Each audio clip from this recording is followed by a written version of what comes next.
Hi, Schlockmeister fans. Another re-review from my previous channel. No, it's not Halloween 2. It's the extra on here. Terror in the Aisles. Check it out. This is very funny. Bobby. Who is this? You tell yourself, it's only a movie. It's only a movie. But sooner or later, it's time to go home.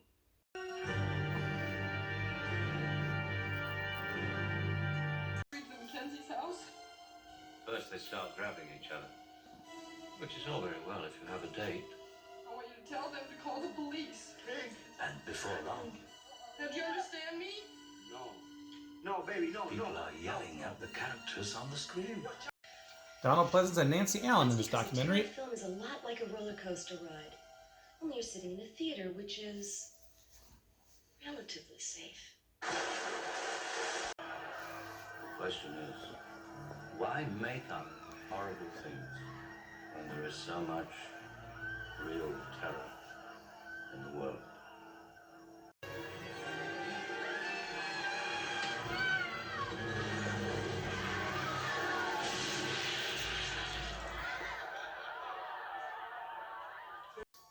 Of course, you can always close your eyes, but you can't close your ears.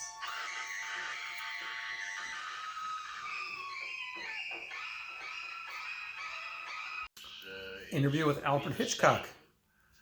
As a painter, worrying about whether the apples that he's painting, whether they're sweet or sour. Who cares? In effect, the filmmaker says to the audience, now get ready, you're going to see something that's going to scare you, but I'm not going to tell you when.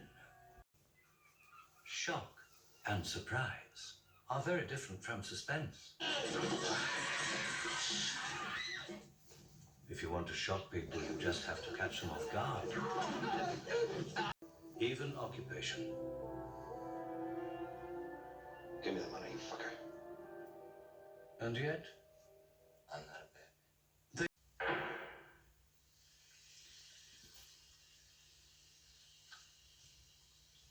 Is it safe? Perhaps they just don't care. Whether they're ruthless, desperate, What I did to Ginger, it ain't nothing. What I'm gonna do to you. Worst of all, for no reason whatsoever. the hat. I want the hat. At any time. Asshole?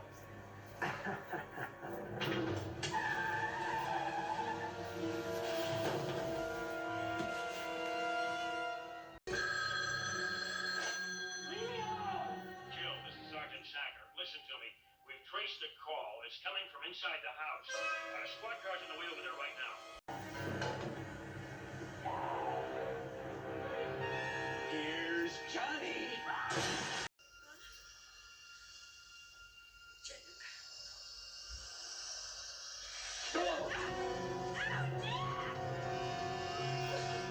I'll get the police. Look at me, Damien. It's all for you.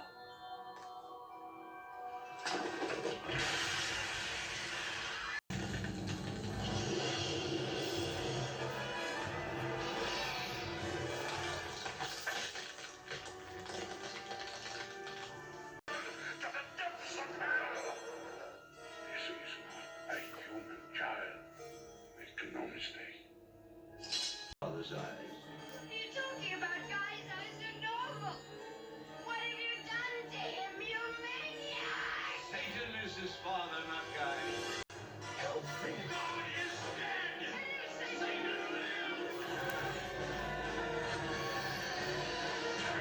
In a world where evil plays without rules, no one is beyond reach. Please don't.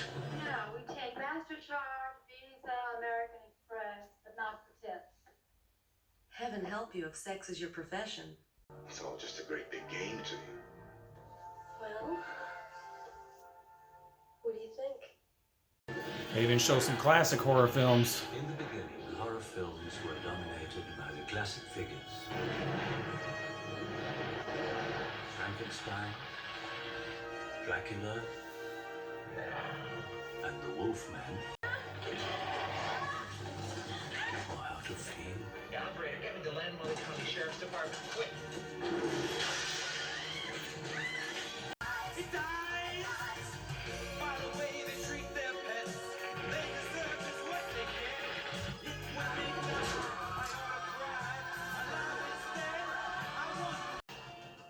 It's only a movie. It's only a movie.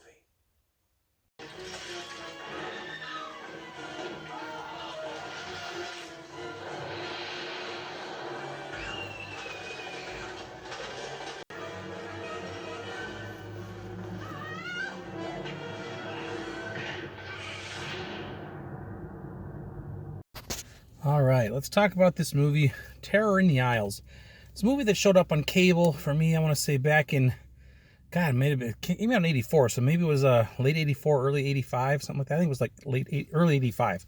So anyway, I taped the movie. I'd never seen it before, obviously. I remember seeing ads for it when it first came out, but it's basically a clip movie. It's a movie that shows clips from various horror movies, and it's kind of interspersed with Donald Pleasance and Nancy Allen kind of hosting it, describing scenes and such.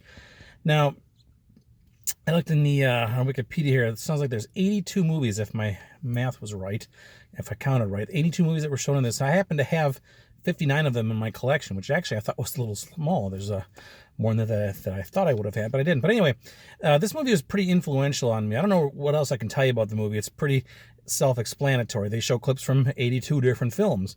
They do some subjects about monsters. They do subjects about nudity. It's not just horror movies too. There's a few just like thrillers, violent things thrown in there, violent scenes.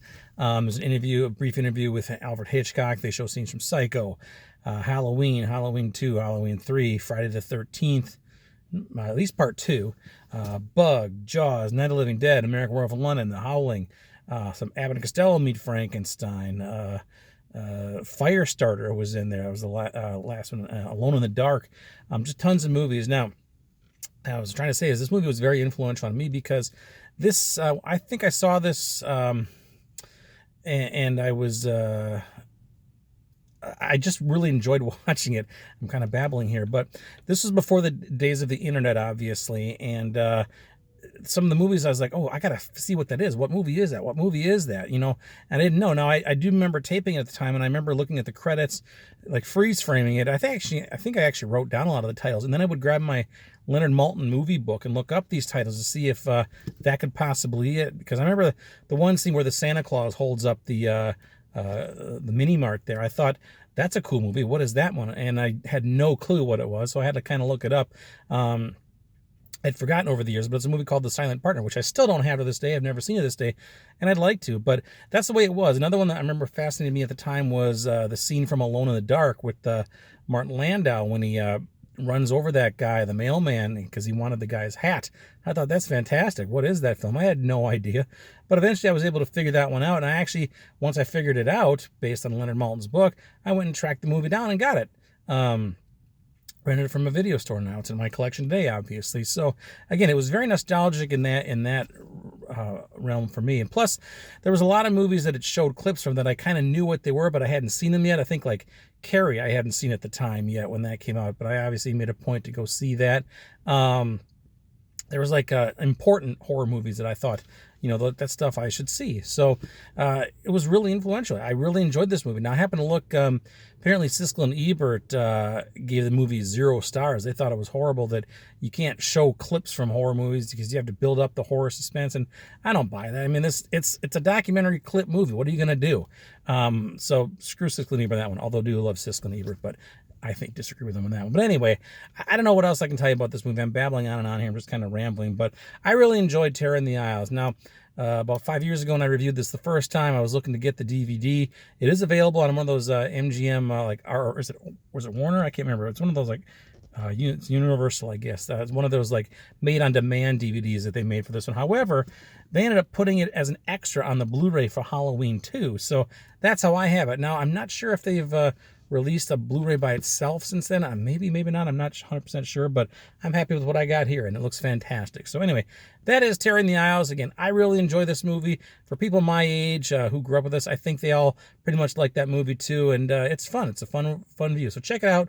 Leave some comments. I know you think about Terror in the Aisles. Watch it. Bye.